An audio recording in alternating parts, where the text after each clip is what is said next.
Leia, ouça e assista De Olho no Social. A notícia em primeiro lugar. Olá, meus amigos telespectadores. Começando mais um programa De Olho no Social. Sociedade em Foco. O melhor programa do estado de Goiás é aqui no De Olho no Social. Senhores telespectadores, muito obrigado pela sua companhia.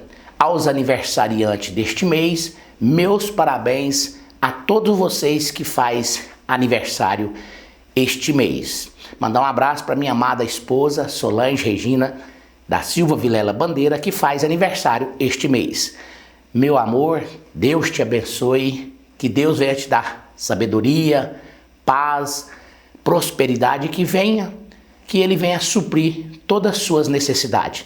Continua-se sendo essa esposa maravilhosa, mãe maravilhosa, avó maravilhosa, tia maravilhosa, né? E filha, né? Maravilhosa também. Que Deus te abençoe, Deus te proteja, Deus te dê muita sabedoria. Quero mandar um abraço aqui para o pessoal da cidade de Minas Gerais, Santa Rita de Minas Gerais, Vilelândia, Portimão, Araguapaz, Goianira, Caturaí, Acreúna, Jataí e também da cidade de Trindade. Um abraço a todos vocês que estão acompanhando o grupo de comunicação De Olho no Social.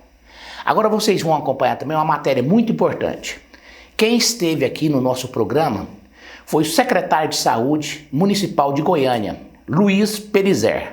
Ele falou um pouquinho como que está o andamento da saúde de Goiânia. A nossa repórter Érica Lohane entrevistou ele aqui no nosso estúdio de imprensa e traz essa matéria em primeira mão. Érica, é com você.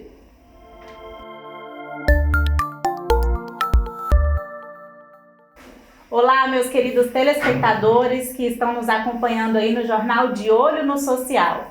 Olha só, gente, hoje a nossa equipe está recebendo aqui em nosso estúdio de imprensa o secretário municipal de saúde de Goiânia, Luiz Pelizer. Seja bem-vindo ao nosso estúdio, secretário. Olá, bom dia a todos os ouvintes, a todos os telespectadores. É um prazer estar aqui. Normalmente eu não sou muito de entrevista, mas é um jornal que sempre trata a gente com respeito, que de maneira ética faz as críticas que são necessárias e também dá espaço para que tenha diálogo, então fiz questão de vir. Gente, eu vou fazer uma breve apresentação aqui do secretário para vocês conhecerem um pouco mais do trabalho dele. O secretário Luiz Pelizer, ele é conhecido, por combinar a prática clínica como atendimento direto e médico regular. Com a experiência de gestão, ele sempre vem pautando, a medicina baseada em evidências e na busca pela humanização completa dos serviços de saúde. Então vamos dar início às perguntas, para vocês ficarem mais informados aí sobre a saúde em Goiânia. Secretário, conta pra gente como que o senhor avalia o desempenho da rede municipal de saúde neste segundo ano de gestão? É um desempenho crescente, um desempenho melhor, menos atabalhoado. É importante a gente relembrar o contexto histórico do início do mandato do prefeito Sandro, que a gente teve praticamente 4 anos de abandono às políticas de saúde. No último ano de mandato do prefeito anterior, nós tivemos vários problemas que foram amplamente noticiados, que culminou numa intervenção. A gente pega uma situação em que a gente tinha dificuldade até em licitar, não tinha mais credibilidade para comprar, uma vez que era uma prefeitura reconhecida por não pagar. Esse segundo ano nós tivemos um pico forte de uma epidemia de gripe e de dengue entre abril e maio, levou o sistema a um limite de um normal de 90, 100 mil consultas. A gente chegou a fazer 140 mil consultas só na rede de urgência, mas os dados que a gente olha é uma diminuição do índice de óbito. Se eu comparo julho do ano passado com julho desse ano, nossos óbitos caíram dentro das nossas unidades de 31, 32 pacientes em média para 15, 16. Isso demonstra que o sistema consegue absorver os pacientes críticos e dar destino para eles com um desfecho mais positivo do que anteriormente. Então, a nota é positiva. Certo. E na sua visão, qual que é o maior desafio da saúde pública enfrentado em Goiânia? Esse desafio, na verdade, ele é muito mais até nacional. Nós temos um subfinanciamento, principalmente por parte federal e estadual. Hoje, o município de Goiânia chega a colocar 23%, 24%. O mínimo esperado era 15% da sua arrecadação. E esse dinheiro que é colocado, ele é colocado para sobrepor e para complementar uma tabela SUS defasada e contrapartidas estaduais também que já não conseguem mais acompanhar o crescimento. A gente sempre, em reuniões, quando a gente toca nesses assuntos, a gente lembra que a saúde, o insumo, o medicamento, a tecnologia, ela é pautada em dólar. Infelizmente, os nossos ganhos são em reais. Então, quando eu vou ao mercado para comprar um medicamento novo, vou para comprar uma tecnologia, vou para incorporar uma política ou uma prática de saúde inovadora, eu estou trazendo ela em dólar. Então, ela fica sempre 5, 6 vezes mais cara do que o esperado. E isso põe no sistema uma pressão por cada vez mais financiamento. E graças à estrutura econômica que o prefeito montou e a capacidade de aumentar o investimento da prefeitura, a gente às vezes hoje gasta menos percentual, mas consegue obter resultados melhores, porque esse percentual em números absolutos ele é maior do que em anos anteriores. Exatamente. Conta pra gente quais foram as maiores conquistas da sua gestão. A gente conseguiu estabilizar e estancar a falta de medicamentos. Hoje em ata eu tenho 95% dos medicamentos completos. Em estoque eu tenho de 90% até 92%. Nós pegamos uma situação onde a mãe era obrigada a se dirigir a 3 pontos em Goiânia. Ou ela procurava o Cais Campinas, ou ela procurava a UPA Itaipu nas quartas e quintas, ou ela procurava a UPA Noroeste, ou ela não tinha para onde levar o seu filho para ser atendido. Isso era grave, a gente entendia que isso tinha que ser mudado de imediatamente. Eu não podia condenar uma mulher moradora lá da região norte a andar 1 hora de ônibus com seu filho doente no braço para chegar no Cais Campinas e esperar mais 4 horas para ser atendido. Então, com 15 dias de gestão, a gente resolveu cessar isso. A gente colocou atendimento para todas as crianças em todas as nossas unidades de urgência. Nós descentralizamos todo o serviço de ortopedia, que até então era historicamente concentrado no CROF. Hoje ele está concentrado em todas as nossas unidades que são caracterizadas quanto UPA, Itaipu, Noroeste, Chácara do Governador, Jardim América. Todos eles já têm atendimento ortopédico 24 horas por dia. A gente revitalizou todo o sistema de raio-x, incluindo o laudo. Na metropolitana só a gente está oferecendo laudo no sistema de urgência para que o doente tenha uma opinião de um médico formado e especialista para garantir se é uma fratura, se é uma pneumonia, se tem alguma lesão mais grave, se há suspeitas de alguma complicação. Isso modifica muito a qualidade assistencial. A gente está reformando agora todo o nosso sistema laboratorial, a gente quer profissionalizar. Então, nos próximos 45 dias, nós vamos trocar todo o sistema laboratorial do município. A gente vai deixar para o prefeito fazer o anúncio oficial de como que é o modelo novo. Mas a gente quer garantir exame em até 2 horas. Nós começamos uma integração com a UBS, com as unidades básicas de saúde. Já foi 4 sábados. Nesses 4 sábados que nós fizemos, que a gente apelidou de sábado é dia, ou também é dia, nós tivemos mais de 10.800 atendimentos, ou seja, em 38 unidades que participaram. Era uma população que dia de semana, infelizmente, ela não conseguia ir até uma unidade básica e ela perdia sua consulta de rotina. Então a gente abre sábado e amplia a capacidade de atendimento. A gente utilizou esses sábados como modelo e nós já conseguimos colocar esse paciente para fazer a consulta e o exame no mesmo dia, o que ganha tempo, porque ele não precisa ir uma vez, passar depois para pegar o pedido do exame, colher o exame, dali 1 semana. Então a gente já conseguiu fazer isso num dia só. E a nossa próxima etapa é que isso aconteça nas unidades segunda, terça e quarta também. Então quem consultar nas unidades básicas de saúde, na segunda, terça e quarta, vai poder já chegar em jejum, colher o seu exame, fazer o seu exame de rotina e fechar o seu ciclo de atendimento em um dia só, em vez de ter que fazer ou 2 ou 3, ou esperar 60, 90 dias para poder ter acesso ao exame. Bem mais prático, né? A questão é eficiência e agilidade. Uhum. Se a pessoa tem que matar um dia de serviço, ou tem que avisar o patrão que naquele um dia ele vai ficar fora, que ele já chega e resolve tudo em um já dia. Já faz seu exame, já faz a rotina laboratorial. Nós temos um projeto de ultrassom que deve completar isso, talvez demore até uns 90 dias a posterior. Mas é bem factível que a gente coloque, pelo menos nas nossas unidades maiores, nos próximos 90 dias, ultrassom para que possa fazer complemento diagnóstico. Já que o senhor falou aí de lançamentos, né, que o prefeito vai fazer, atualmente teve o lançamento do Pafos, que está sendo um sucesso, né? Sim. Eu gostaria que o senhor falasse um pouco mais para o pessoal compreender o que é o Pafos. O Pafos é uma medida que a gente pegou um paralelo com a educação. Hoje, eu não sei se é de amplo conhecimento, mas todas as medidas, tudo que é comprado, tudo que é gasto dentro da prefeitura, precede um processo licitatório. Então, para comprar uma caneta ou para comprar uma UPA, o esforço é o mesmo. Os trâmites burocráticos são os mesmos.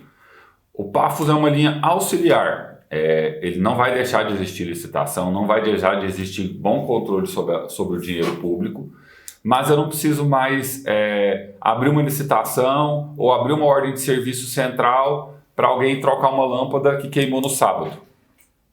Porque se eu fizer isso, eu demoro às vezes 30, 40 dias, ou pior, que eu acho que é onde a gente acaba assumindo uma incompetência. A própria unidade vai lá, pega R$10, chama alguém e troca. Então a gente está deixando um adiantamento financeiro coordenado, com prestação de contas, para que essas pequenas manutenções que são necessárias, elas ocorram no mesmo dia, sem que tenha nenhum tipo de desvio. Então tem todo um regramento. Eles montaram o que a gente chamou de PAR, que é um programa de ação, um plano de ação. Esse plano de ação delimita: eu vou gastar 3 mil na reforma da pintura da unidade, eu vou colocar 3 mil para a parte emergencial, de manutenção de banheiro, de manutenção de ar-condicionado ou de luz, vou gastar mais tantos mil na troca das portas que estão quebradas. A gente aprova esse PAR e ele vai executando ao longo do ano, e ele já deixa uma reserva de emergência para essas pequenas manutenções. A expectativa inicial era de 8 milhões, de 7 milhões no primeiro ano. O prefeito, no primeiro anúncio dele, ele percebeu que 7 era pouco, 8 era pouco, ele subiu para 10. E na semana passada, durante a assinatura do decreto, ele entendeu que 10 continuava sendo pouco para uma rede que ficou mais de 4 anos sem um contrato de manutenção efetiva. Uma das coisas que realmente a gente assume na metade do ano passado sem nenhum contrato de manutenção. A gente tem um contrato de manutenção hoje, mas ele é um contrato pequeno, ele é um contrato de R$600 mil por mês, que vai dar mais ou menos 7 milhões e 200 ao ano. Então, o Pafus já estava dobrando, subindo a 10. Ele entendeu que não, que era hora de dobrar de novo a meta, e colocou 20 milhões. Então, as unidades estão recebendo 10 milhões agora, nesse mês, no seu par, e eles devem receber mais 10 milhões entre setembro e outubro.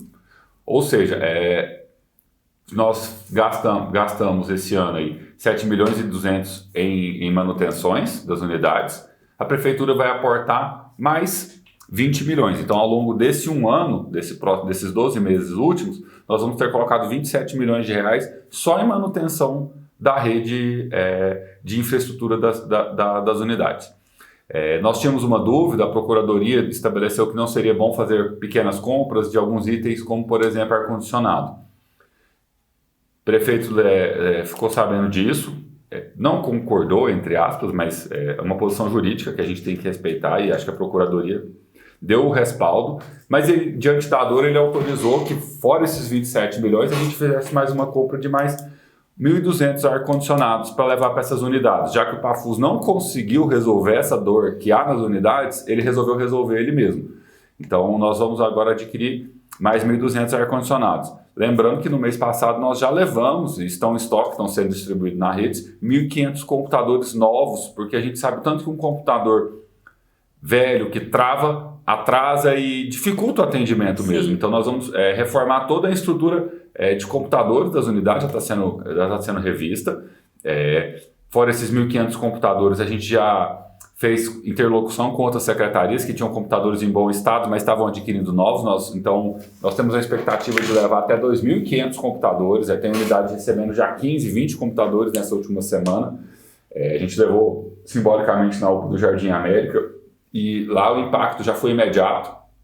Eles não tinham como fazer o eletrocardiograma, o exame do coração do paciente grave, porque o computador era fixo. Quando a gente leva um computador pequeno, ele pode ser mobilizado. Então agora o paciente que está crítico na unidade não precisa mais ir até o aparelho já anda e caminha até ele. Parece que é uma pequena vitória, mas eu falo isso enquanto prática, isso salva uma vida, porque um paciente muito instável você não consegue mexer nele, tirar ele dali, pôr ele ali, então a gente já modifica isso. Então, por baixo a gente tem uma expectativa aí de 27 com 5 de computadores, mais 1.200 ar-condicionados, todos aí de 24, 30 mil BTUs. Na parte de estrutura física nós vamos passar de 33 milhões de reais de investimentos nesse ano, para mais de 3 milhões de reais por mês por investidos. Sim, a gente já percebe muitas mudanças, né, na área da saúde. Vamos falar um pouquinho agora relacionado aí à infraestrutura e serviços. Eu gostaria que o senhor falasse um pouco sobre a falta de profissionais de saúde, especialmente médicos e especialistas. É um problema em várias cidades, né? Como que Goiânia está enfrentando essa questão? Nós temos algumas especialidades que realmente existe uma dificuldade em fazer a contratação. Por exemplo, o médico neuropsiquiatra, o neuropediatra especificamente, para acompanhamento das crianças autistas.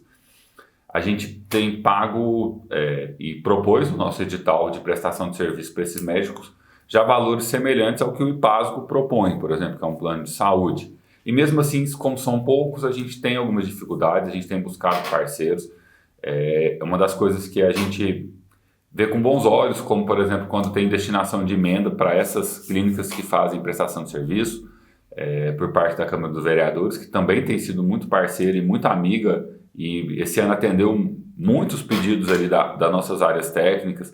A gente demonstrou que não tinha mais uma demanda tão reprimida em exames da parte ginecológica, por exemplo. Então, foi feita uma construção junto com eles. A gente está priorizando o PSE, vai priorizar saúde de pele, consultas e procedimentos dermatológicos, suspeita de câncer.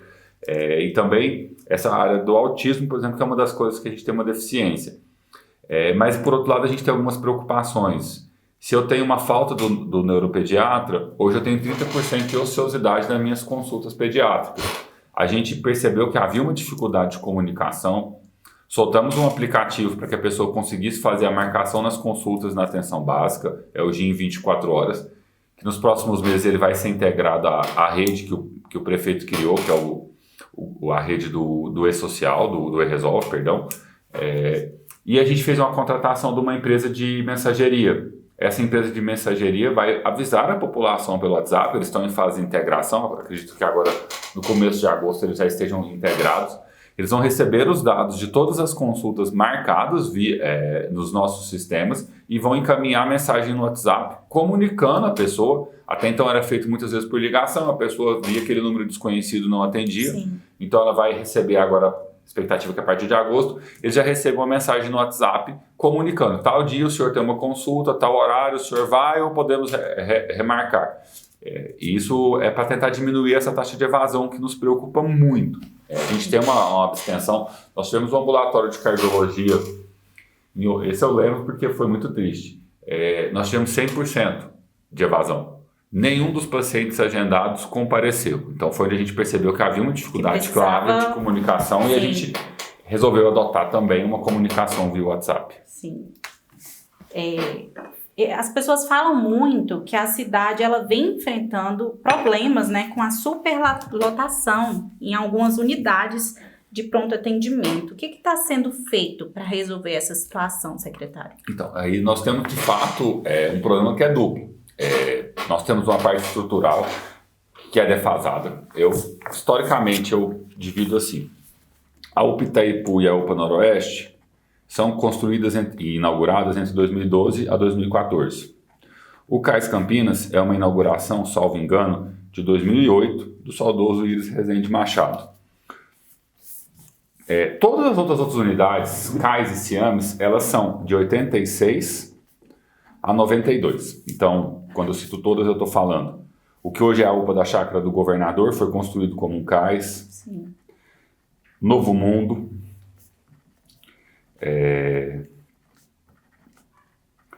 O Fim Social, o Goiá, o Cândida de Moraes, o CAIS da Vila Nova. Todas essas unidades são entre 88 e 92, com uma população à época de 500, 600 mil habitantes. 750 talvez, num pico aí de 92. Hoje Goiânia dobrou sua população, mas 70 a 80% da rede foi construída e planejada para uma população metade do que é atual. Sim. Então, do ponto de vista estrutural, além de ser muito velha, e são velhas mesmos, elas ainda são insuficientes. Eles pensavam assim, 4 consultórios, 5 consultórios. Determinação do prefeito, nós vamos substituir toda essa rede velha. Nós já lançamos 3 locais esse mês, a UPA Nova de Campinas, a UPA Nova do Cândido de Moraes e a UPA Nova da região Oeste. Diferença, se um CAIS desse faz 7 mil atendimentos, já com dificuldade de estrutura física, uma unidade nossa nova faz até 15 mil atendimentos. Estou dobrando a capacidade de atendimento em todas as unidades. Vezes 8, substituindo 8. Então, na verdade, como se eu estivesse fazendo, em quantidade de atendimento, uma capacidade de 8 vezes mais atendimentos do que eu fazia até então. Isso vai levar ao quê? Qualidade e conforto. Primeiro, a maioria dessas unidades tem ar-condicionado insuficiente. Nossa rede, nas nossas unidades construídas, e a gente passou mais de 8 meses nessas plantas, até para se atentar a todos os RDCs, sistema de ar-condicionado central. Só esse sistema de ar-condicionado central que é colocado, ele tem um custo estimado de 3,5 milhões, mas traz conforto, traz temperatura adequada para a população, garante que o profissional tenha um ambiente de atendimento digno. A maioria dessas unidades tem 2, algumas 3 leitos para pacientes críticos. Todas as nossas construídas novas já vêm com 6 leitos para pacientes críticos. Então, a primeira parte da estrutura física a gente resolve assim. A segunda parte é cultural. Se eu chego a fazer aí 140 mil atendimentos por mês, 78 mil, 78, 80% deles são verdes, ou seja, 90, 100 mil desses pacientes poderiam ser resolvidos na atenção básica e não são resolvidos. O que a gente definiu? A gente quer telemedicina para esse paciente. Sim. Porque ele não precisa ir para a unidade. Ele faz a consulta online. Se durante a consulta online for visto que ele não é perfil porque ele precisa de exame, porque ele precisa de medicamento, o médico encaminha. Aí, conforme eu estava explicando anteriormente, na telemedicina o paciente tem que estar em atendimento até 30 minutos. Senão aquela consulta não é paga para a prestadora de serviço. Não significa que ele tem que o tempo máximo de consulta é o tempo que o médico julgar necessário. Mas se ele não iniciar esse atendimento médico em até 30 minutos após ele ter feito a solicitação, aquela consulta não é paga. Então, de um lado, ele pode ir para a unidade, demorar 2, 3, 4 horas para ser atendido. De outro lado, ele pode ser atendido em até 30 minutos, sem sair de casa, estando no conforto do celular. E com a possibilidade de, se for um caso mais crítico, ele terminar de ser encaminhado para terminar a consulta online. Então, a gente acredita muito que isso vai diminuir a demanda de pacientes de menor complexidade. E qual é o impacto positivo disso? Quem está na unidade hoje se divide entre um paciente infartado e um paciente de menor complexidade, às vezes que naquele dia amanheceu com um mal-estar geral, uma diarreia, mas teria condição de ser tratado a domicílio. Se essa pessoa está cuidando só do crítico, se esse técnico de enfermagem, se esse enfermeiro não tem mais que se preocupar com uma fila de medicação menor, ele vai se dedicar ao paciente crítico. Isso vai aumentar a sobrevida do paciente crítico nas unidades também. Tem gente pensando em diminuir a escala, não é o foco da prefeitura em momento nenhum, que a prefeitura quer garantir que todos os pacientes que precisam de atendimento presencial tenham o melhor atendimento possível e que o paciente que pode ser resolvido de dentro da casa com conforto, ele também não precisa se deslocar até uma unidade. Leia, ouça e assista De Olho no Social. A notícia em primeiro lugar. Nosso time é reconhecido entre os especialistas da imprensa goiana, marcando presença na maioria dos eventos do estado. Com ética, transparência e compromisso, garantimos a verdade em cada reportagem, seja no impresso, digital ou nas redes sociais. Além disso, contamos com modernos estúdios para a gravação de músicas, comerciais, entrevistas e podcasts. Também oferecemos serviços de carros de som e cobertura completa de eventos como inaugurações, aniversários e casamento. Anuncie no De Olho no Social e tenha visibilidade com um dos veículos mais confiáveis do estado. Fique por dentro de tudo com o De Olho no Social na TV Capital. Quarta, 16 horas, sábado, 18 horas e domingo, 19h30. TV Capital, canal 32.1. Canal Promessas, a TV do seu jeito. Olha, parabéns, né? Luiz Pelizer, secretário de Saúde, está fazendo um belíssimo trabalho. Obrigado por atender também a nossa imprensa. Quando a gente liga, né, o pessoal, a sociedade liga para a nossa produção pedindo, né, alguma coisa, a gente liga para ele resolve de imediato, né? Então, muito obrigado a todos vocês da saúde aí de Goiânia, a vocês também da saúde do estado de Goiás, a vocês da prefeitura, um abraço a todos vocês. Quero mandar um abraço a todos vocês da cidade de Vilelândia, Santa Rita de Minas, Portimão, Araguapaz, Nazário, Santa Bárbara, Palmeiras de Goiás, Rio Quente, Caldas Novas e também da cidade de Mairipotaba, Cesarina e Linda Vista. Um abraço a todos vocês. A vocês aniversariantes deste mês, meus parabéns a todos vocês. A minha amada esposa Solange Regina Vilela Bandeira faz aniversário esse mês. Parabéns, que Deus te abençoe, Deus te proteja, que Deus venha te dar sabedoria e que você continue sendo essa esposa, mulher, avó, tia, amável, né? E que Deus venha suprir todas as suas necessidades. Roda esse vídeo para nós aí, produção.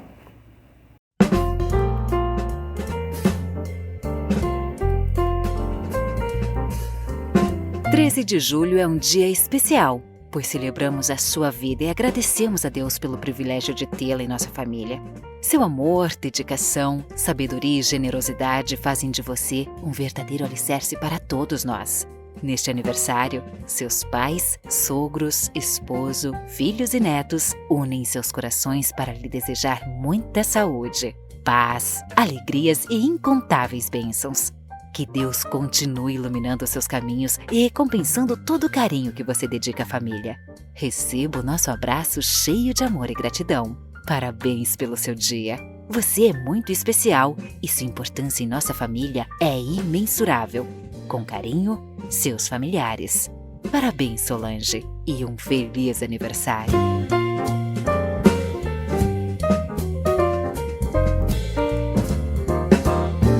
Olha, as nossas programações, ela vai ao ar dia de sábado, às 18 horas, domingo, às 19h30 e quarta-feira, às 15h30, com um novo horário. TV Capital, canal 32.1, programa De Olho no Social. A semana que vem, o seu amigo apresentador Gleison Vilela volta com mais matérias e mais notícias para você. O Grupo De Olho no Social está de olho nas eleições 2026. Até o próximo programa. Que Deus abençoe a sua família e a minha família também.